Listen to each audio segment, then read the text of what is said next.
Hello नमस्कार, स्वागत है आप सभी का मेरे यूट्यूब चैनल पे। आज के वीडियो में बात करेंगे राजस्थान के अफवाह तंत्र के बारे में। अगर साधारण शब्दों में कहें तो राजस्थान की नदियों के बारे में हम इस वीडियो में पढ़ने वाले हैं। काफ़ी इंपॉर्टेंट वीडियो है, काफ़ी इंटरेस्टिंग है, तो पूरा वीडियो जरूर देखें। अगर अफवाह तंत्र के बारे में बात करें, सबसे पहले कि अफवाह तंत्र होता क्या है, तो उसके बारे में मैं आपको बताता हूँ कि अफवाह तंत्र होता क्या है। ठीक है, मान लेते हैं एक ये क्षेत्र है जहाँ पर बारिश होती है, यहाँ पर पानी जमा होता है। ये पानी नदियों के माध्यम से दूसरे क्षेत्र में पहुँचता है। ठीक है, कोई भी नदी इस पानी को दूसरे क्षेत्र में लेके जाएगी। ये जो तंत्र बनेगा, इस तंत्र को हम बोलते हैं अफवाह तंत्र। ठीक है, यानी एक क्षेत्र से पानी को दूसरे क्षेत्र में ले जाना जो एक तंत्र बनता है उसे अफवाह तंत्र कहते हैं। ठीक है, अब बात करते हैं राजस्थान में कितने प्रकार के अफवाह तंत्र होते हैं।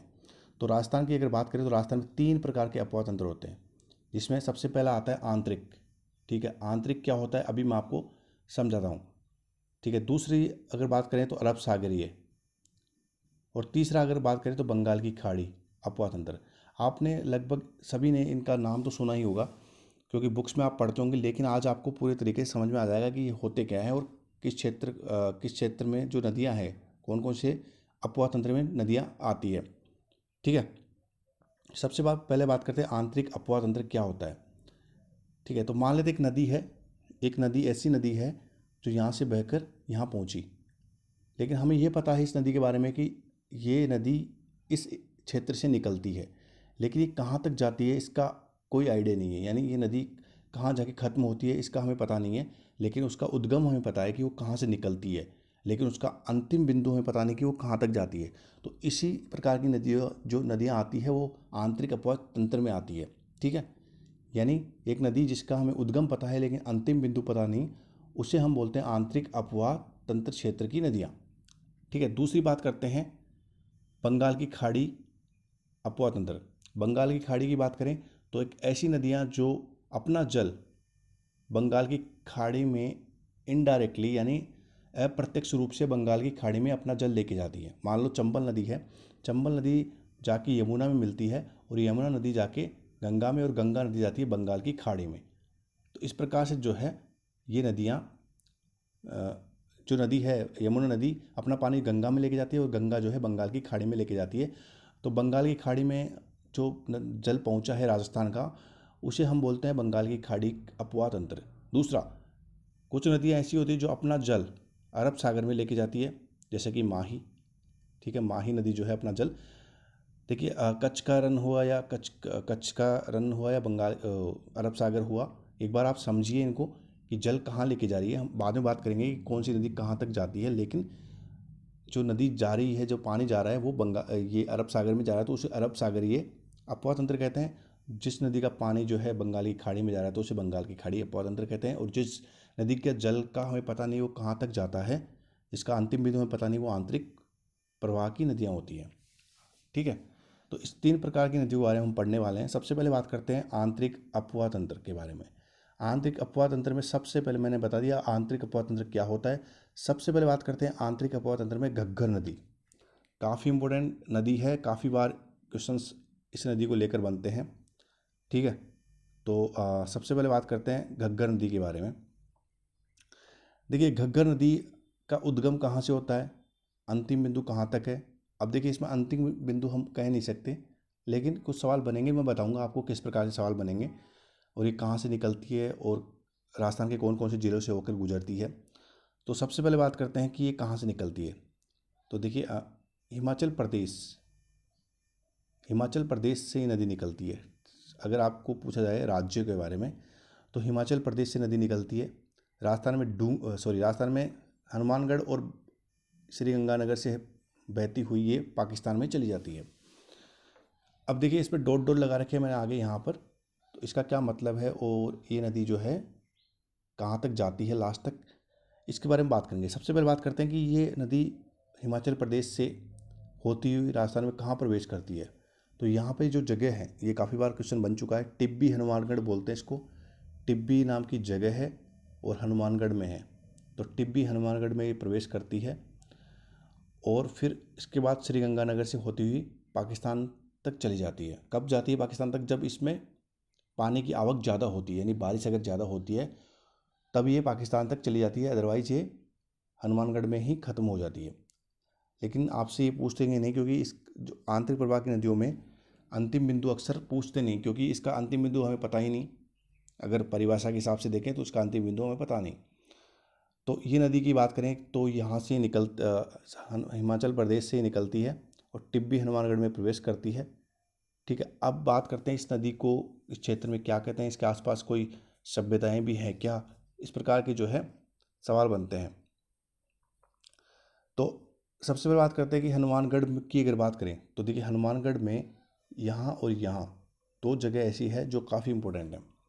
क्यों इम्पोर्टेंट है? क्योंकि ऊपर वाला जो क्षेत्र है ये वाला, ये कालीबंगा क्षेत्र है, यहाँ पे कालीबंगा सभ्यता मिली। ठीक है, और नीचे वाला जो है पीलीबंगा है, कालीबंगा और पीलीबंगा। ठीक है, कालीबंगा, पीलीबंगा और यहाँ पर रंग महल है। तो 3 क्षेत्र आपके मिलेंगे। तो देखिए इसमें अगर बात करें तो पीलीबंगा नहीं, गलत बोला मैंने, कालीबंगा और यहाँ पर रंग महल, 2 क्षेत्र आपको मिलेंगे, कालीबंगा और रंग महल। ये हुआ रंग महल। तो रंग महल और कालीबंगा 2 क्षेत्र मिलेंगे सिंधु घाटी सभ्यता के। 2 क्षेत्र हैं जो हनुमानगढ़ में हैं और घग्गर नदी के किनारे स्थित है। ठीक है, अगर इस नदी की बात करें कि इसको क्या क्या कहते हैं, इस नदी के प्राचीन नाम क्या है या इसके दूसरे नाम क्या है, तो अगर इस नदी को के बारे में बात करें तो इसको प्राचीन सरस्वती नदी भी कहते हैं। इस नदी के अगर बारे में बात करें तो प्राचीन सरस्वती नदी भी कहते हैं। इसको हम मृत नदी भी कहते हैं। दूसरा, इसको त्रिस्वती नदी भी कहते हैं। ये यहाँ पे लिखा हुआ है, आप देख सकते हो। ठीक है, 3 प्रकार के इसके उपनाम हैं। उपनाम के क्वेश्चंस भी काफ़ी बनते हैं। पाकिस्तान में एक क्षेत्र है फोर्ट अब्बास। फोर्ट अब्बास तक ये पानी पहुँच जाता है। कब? जब पानी की आवक ज़्यादा हो। ठीक है, अब कुछ विशेषताएं और है घग्गर नदी की, उसके बारे में हम बात करेंगे। ठीक है, हिमाचल प्रदेश के कालका से निकलती है। कालका जगह है, आपसे जगह पूछेंगे तो कालका बताना है। हिमाचल प्रदेश की शिवालिक पहाड़ियों के कालका नाम की जगह है, वहाँ से ये नदी निकलती है। टिब्बी हनुमानगढ़ से प्रवेश करती है, श्रीगंगानगर से होती हुई पाकिस्तान तक पहुँच जाती है। ठीक है, फोर्ट अब्बास तक। अब देखिए, आंतरिक प्रवाह की जो नदी है घग्गर नदी, वो आंतरिक प्रवाह की सबसे लंबी नदी है। घग्गर नदी आंतरिक प्रवाह की सबसे लंबी नदी है, आपको ध्यान रखना है। ठीक है, और एक चीज़ और, इसके आसपास का क्षेत्र जो है पाट कहलाता है। श्रीगंगानगर हनुमानगढ़ में जो जगह है नदी के आसपास, उसे पाट कहते हैं। और घग्गर नदी का जो पाट है उसे नाली भी कहते हैं। तो ये नाली नस्ल की जो भेड़ें होती हैं वो यहीं पाई जाती है।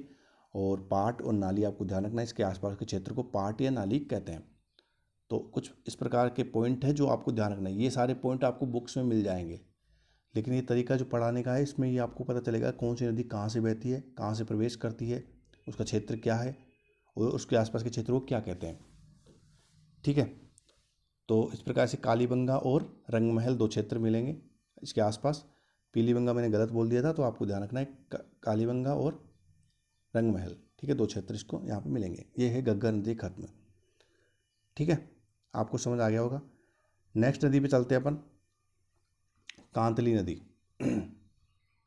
काफ़ी इंपॉर्टेंट नदी है कांतली नदी, इसके बारे में बात करेंगे। नेक्स्ट नदी है आंतरिक प्रवाह में कांतली नदी। देखिए, कांतली जो नदी है वो सीकर से निकलती है। ये थोड़ा उल्टा बना दिया मैंने। सीकर की खंडेला की पहाड़ी से निकलकर झुंझुनू तक जाती है। ठीक है, कांतली नदी सीकर की खंडेला की पहाड़ी से निकलकर झुंझुनू तक जाती है। आंतरिक प्रवाह की केवल राजस्थान में बहने वाली नदी। देखिए, आंतरिक प्रवाह की सबसे लंबी नदी तो घग्गर नदी मैंने बताई थी अभी, लेकिन आंतरिक प्रवाह की केवल राजस्थान में बहने वाली सबसे लंबी नदी जो है वो कांतली नदी है। तो दोनों में आपको कन्फ्यूज नहीं होना है। केवल राजस्थान में बहती है, यानी सीकर से खंडेला की पहाड़ी से निकलती है और झुंझुनू तक जाती है। इसके आसपास का क्षेत्र जो है तोरावटी क्षेत्र कहलाता है। क्यों? क्योंकि तंवर राजपूतों का यहाँ शासक था कभी। तंवर राजपूतों का शासक होने के कारण इसे तोरावटी क्षेत्र कहा जाता है, आसपास के क्षेत्र को। ठीक है, और आंतरिक प्रवाह की सबसे लंबी नदी है केवल राजस्थान में बहने वाली। तो इस प्रकार से आपको इसका ध्यान रखना है। और गणेश्वर सभ्यता, ठीक है, गणेश्वर सभ्यता की खोज जो है इस नदी के किनारे हुई थी। आपको ये ध्यान रखना है, गणेश्वर सभ्यता की खोज इसी नदी के किनारे हुई थी। तो इस प्रकार से आपको ध्यान रखना है। तो ये कांतली नदी हुई, घग्गर नदी, कांतली नदी। अब नेक्स्ट नदी पे चलते हैं, शाबी नदी। ठीक है, साबी नदी के बारे में बात करेंगे आज।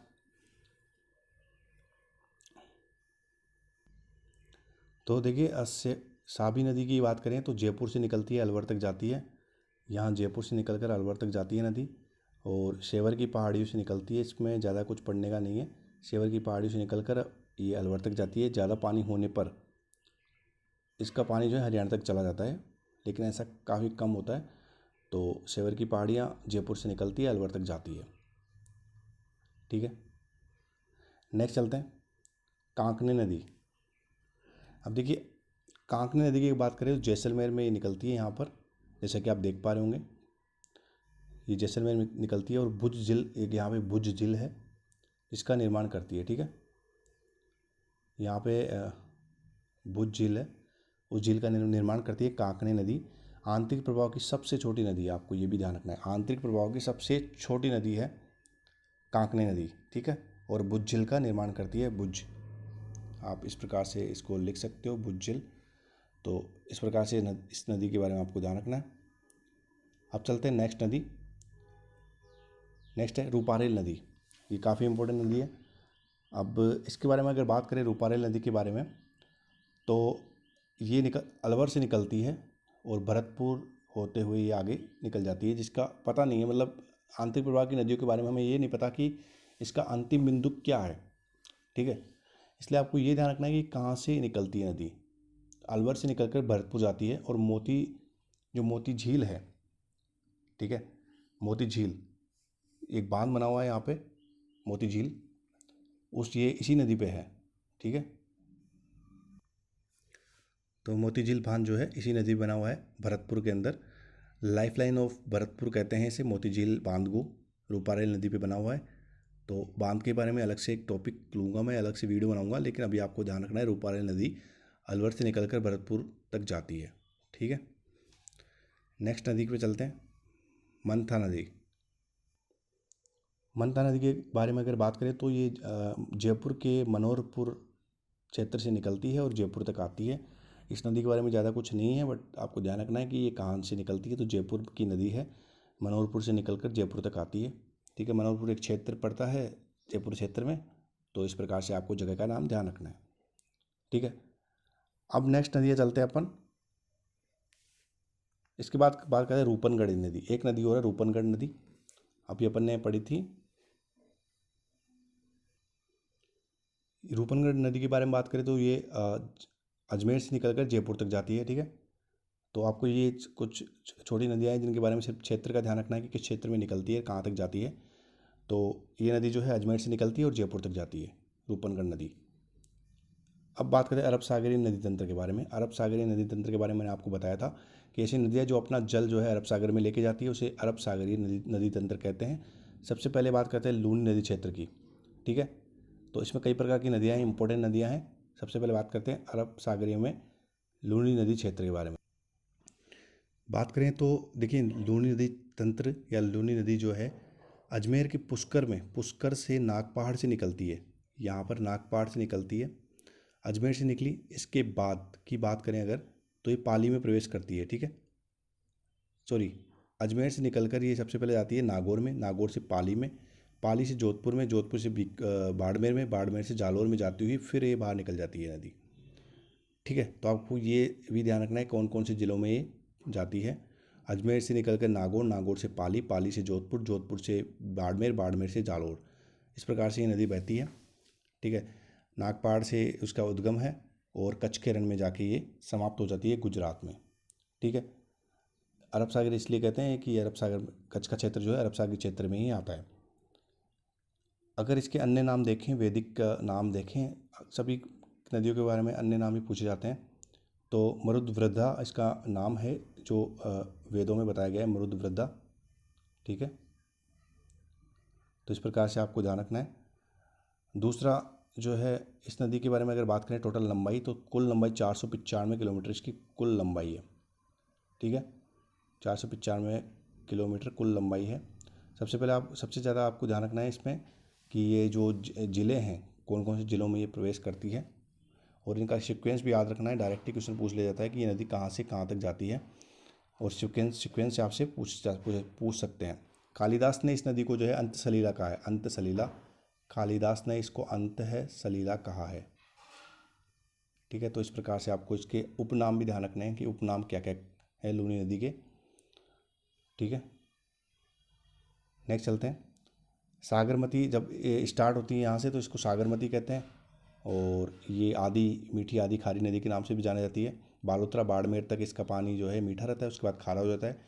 और अगर ऐसा भी क्वेश्चन बनता है कि अगर इसमें अगर पानी की आवक ज़्यादा होती है तो बाढ़ कहाँ पर आएगी, तो बालोतरा बाड़मेर में ही इसका जो है इसका पानी जो है ज़्यादा वहाँ पर जाके फैल जाता है, तो बाढ़ जो है अक्सर बाढ़ जो है बालोतरा में ही आती है, तो आपको ये भी ध्यान रखना है।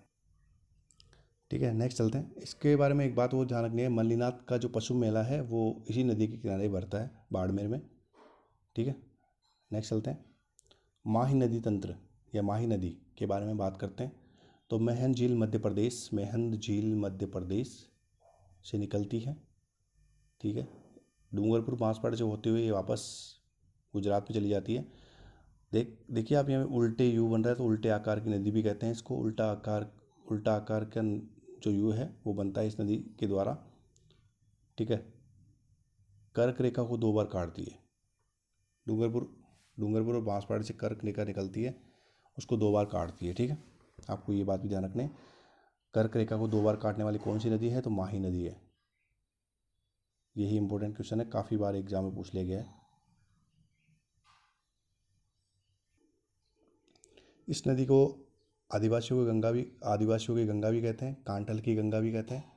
ठीक है, तो ये उपनाम भी है इसके, तो इस प्रकार से आपको ध्यान रखना है। नेक्स्ट नदी है पश्चिमी बनास नदी, पश्चिमी लिखा हुआ है, मिस प्रिंटिंग हो गया है। ठीक है, पश्चिमी बनास नदी के बारे में बात करते हैं कि ये नदी कहाँ से बहती है और कहाँ तक जाती है। देखिए, नदी की बात करें सिरोही से निकलती है और कच्छ के रण में जाके समाप्त हो जाती है। पश्चिमी बनास नदी के बारे में कुछ ज़्यादा नहीं है, आपको सिर्फ क्षेत्र ध्यान रखना है कहाँ से निकलती है। तो सिरोही से निकलती है और ये कच्छ के रण में जाके समाप्त हो जाती है। ठीक है, तो आंतरिक प्रवाह की नदियाँ और ये अरब सागरीय नदियाँ दोनों ख़त्म हो चुकी है। इसके बाद बात करते हैं बंगाल की खाड़ी की नदियाँ। साबरमती नदी भी है, उदयपुर से निकलती है, तो आपको ध्यान रखना है उदयपुर से निकल कर ये नदी आती है गुजरात में। तो इस नदी के बारे में भी ज़्यादा नहीं है, जो इंपॉर्टेंट नदियाँ हैं उसके बारे में मैंने काफ़ी बताया है। साबरमती नदियाँ छोटी नदियाँ हैं, उनके क्षेत्र के बारे में आपको ध्यान रखना है कि उनका क्षेत्र क्या क्या है। अब देखिए, बात करते हैं बंगाल की खाड़ी नदी तंत्र के बारे में। बंगाल की खाड़ी नदी तंत्र के बारे में मैंने बताया था ऑलरेडी आपको कि ऐसी नदियाँ जो अपना जल जो है बंगाल की खाड़ी में लेके जाती है, उन्हें हम बंगाल की खाड़ी नदी तंत्र में बोलते हैं। तो देखिए, सबसे पहले बात करते हैं बाणगंगा। जो बाणगंगा है वो अलवर से निकलती है, और अलवर से निकलकर आगरा में जाके, यहाँ पे आप देख पा रहे हैं, आगरा में जाके यमुना में मिल जाती है, और यमुना नदी जो है अपना जल जो है बंगाल की खाड़ी में लेके जाती है। तो इस प्रकार से जो है ये बंगाल की खाड़ी नदी तंत्र में आते हैं। ठीक है, बाणगंगा की अगर बात करें तो इसके उपनाम हैं अर्जुन की गंगा, रुंडित गंगा और ताला नदी। देखिए, अर्जुन की गंगा ये महाभारत कालीन नाम है इसका। दूसरा बात करते हैं ताला नदी। ताला नदी क्यों कहते हैं इसको, इसका पानी ऐसे कहते हैं कि इसका पानी एक जब पानी कम होता है तो एक जगह रुक जाता है, यानी आगे बहता नहीं है। तो ऐसा लगता है कि पानी को किसी ने लॉक कर दिया हो, ताला लगा दिया हो, तो इसलिए इसको ताला नदी भी कहते हैं।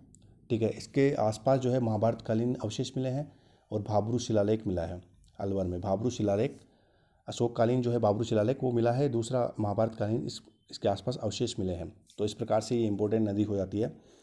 बहती हुई यमुना में मिलती है आगरा में, तो इसके कुछ इंपॉर्टेंट पॉइंट है। और विराटनगर से ये निकलती है, विराट की पहाड़ियों से, अलवर से।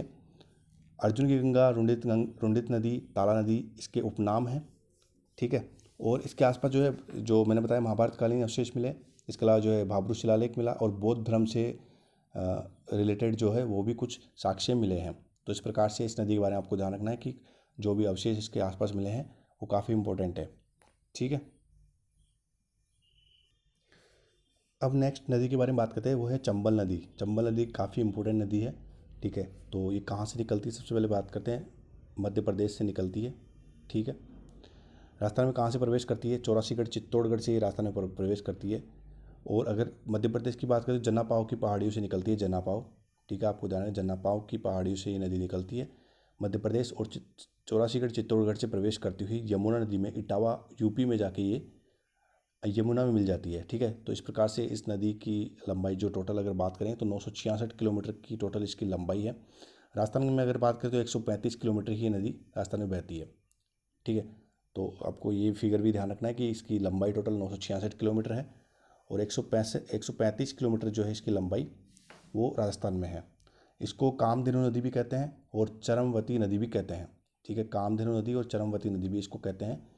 एमपी में से निकलती है जनापाव की पहाड़ियों से, तो कामधेनु और चरमवती।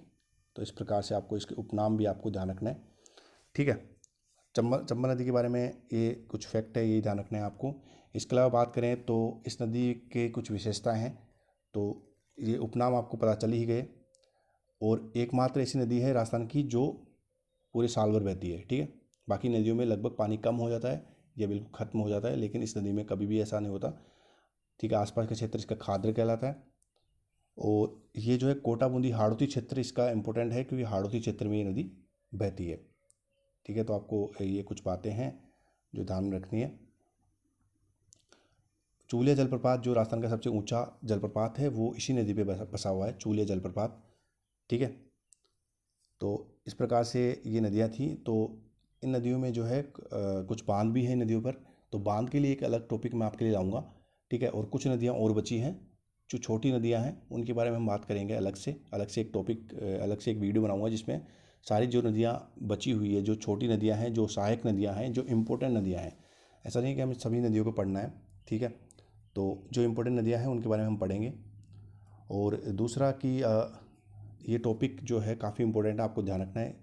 काफ़ी मार्क्स जो है इम्पोर्टेंट है, काफ़ी मार्क्स एग्ज़ाम में ऐसे क्वेश्चंस बनते हैं जो आपको अच्छे मार्क्स दिला सकते हैं नदियों के लेकर। तो नदियों के बारे में आपको पढ़ के ज़रूर जाना है। सबसे इम्पोर्टेंट बात है इसका क्षेत्र के बारे में आपको ध्यान रखना है, कहाँ से नदी बहती है, कहाँ से निकलती है, कहाँ से बहती है और कहाँ तक ये जाती है। अपवाह तंत्र के तीनों पॉइंट है जो अलग अलग है, तो तीनों पॉइंट में ध्यान रखना है कौन सी नदी कौन से अपवाह तंत्र में आती है। ठीक है, तो ये नदियों के एक छोटा सा वीडियो है। अगर आपको ये वीडियो अच्छा लगा तो लाइक करें, शेयर करें। अगर चैनल को अभी तक सब्सक्राइब नहीं किया तो चैनल को सब्सक्राइब कर दीजिए। थैंक यू सो मच, मिलते हैं नेक्स्ट वीडियो में।